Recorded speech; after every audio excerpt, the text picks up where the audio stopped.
Ikaw ba ay nagpupuyat sa panahon na ito, kabayan? Tama bang oras ng tulog mo kada araw? O ikaw nagte-text, nagte-chat, pero hindi pa niya alam kung anong status nyo, hindi ka pa sinasagot, huwag mo nang pagpuyatan yan.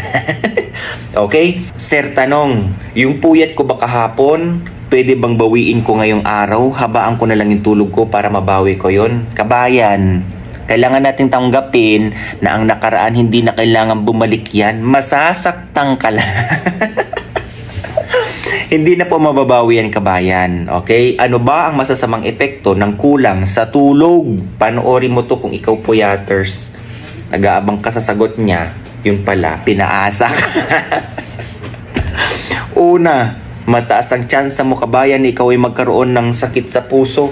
Kasi ang kulang sa tulog, kabayan, mataas ang tsansa mo na ikaw ay magkakaroon ng alta presyon. Ayan, yung mga high blood, yung mga stroke at sakit sa puso, kabayan. Ha? Malaki ang koneksyon niyan sa puso mo.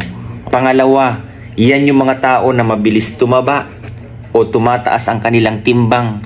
Dahil sa isip nila, dun nila binabawi yung puyat nila. Magkakaroon kasi sila ng gana yung kumain, kabayan. Okay, shout out po sa mga graveyard shift. Base sa pag-aaral, kabayan, 78% ng mga pumapasok sa gabi, sila yung matataba. Mabilis tumaba. Base po sa research po ito, kabayan, ha? Bakit? Kadalasan ng mga kinakain kasi ng mga yan, mostly 52% ang kinakain puro mga instant. To make them alert and awake, ang sinasabi ay, for example, coffee with cream and sugar.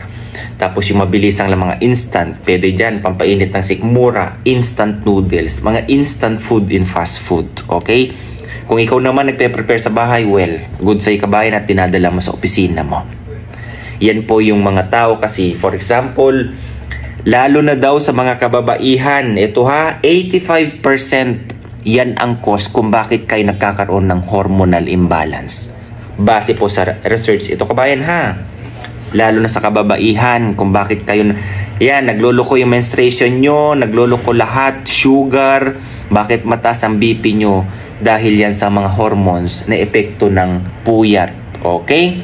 Walang exposure sa araw, lahat na. Yung kinakain mo, hindi luto bahay na alam mong masustansya. Kung araw-araw ko pumapasok dyan at lagi kang fast food din, walang magandang epekto yan sa kalusugan mo.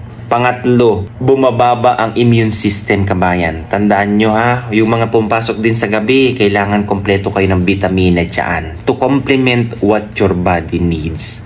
Lalo nyo sa mga nutrients, nagkakaroon 42% ng mga tao na pumapasok sa gabi, ang mga nutrient content ng kanilang kailangan sa kalusugan ay bumababa.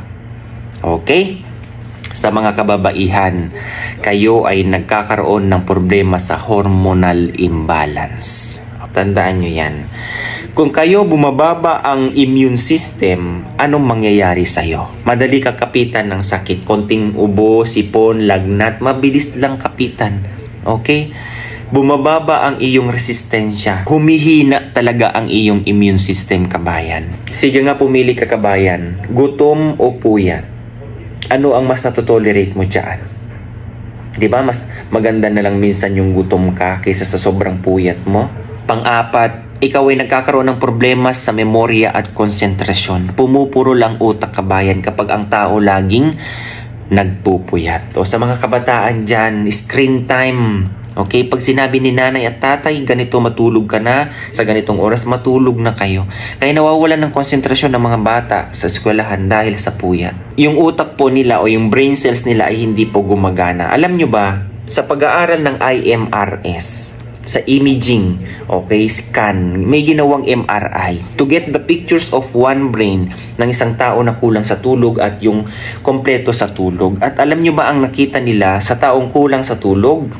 Yung mga pictures na nakita nila doon ay hindi kompleto at hindi clear. Okay? Dahil nagkakaroon ng problema sa connective tissue, nagkarambol-rambol daw, kabayan. As compared dun sa tao na kompleto sa tulog, ang mga pictures na nakuha dun, very clear. Okay? Kasi ang ginagawa ng ating brain during proper sleep, nagkakaroon ng replay memories. Inaayos niya yan na parang computer na sa mga ginawa mo sa buong araw, andyan lahat yan. Okay? O sa buhay mo. Andyan lahat yung mga memories. Kaya yung mga taong nagpupuyat, yan yung mga hindi nakakaalala so kung ano yun? Ano nangyari ba noon? Yung mabilis mapurol, okay? Ang kanilang memorya. Kaya, para mas magumanda ang memorya ng iyong utak, kailangan tama ang tulog. Base sa pag-aaral kabayan, tayong mga Pilipino, okay, ang nangunguna sa Asia regarding sa survey index. 34% ng mga Pilipino ay laging kulang sa tulog.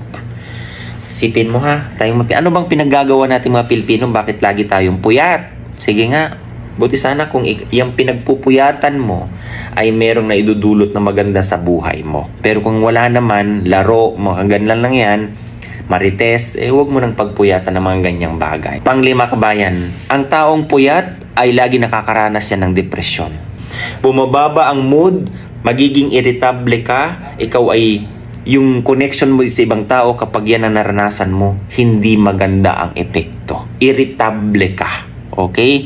Kaya nagkakaroon ng negative impact sa pakikipagkapwa-tao. Pang-anim kabayan, bumababa ang libido ng iyong katawan. Nawawalan ka ng sex drive. O kaya yung pagbaba mo sa sigla ng pakikipaglabing-labing. Ang mga hormones talaga dyan bumababa daw talaga kabayan up to 42%.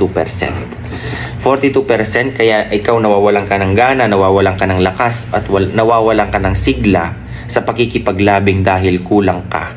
Okay? Yung hormones na kailangan sa ganyan ay mababa. In short kabayan, bumababa ang ating mga libido kapag ikaw ay nagpupuyat.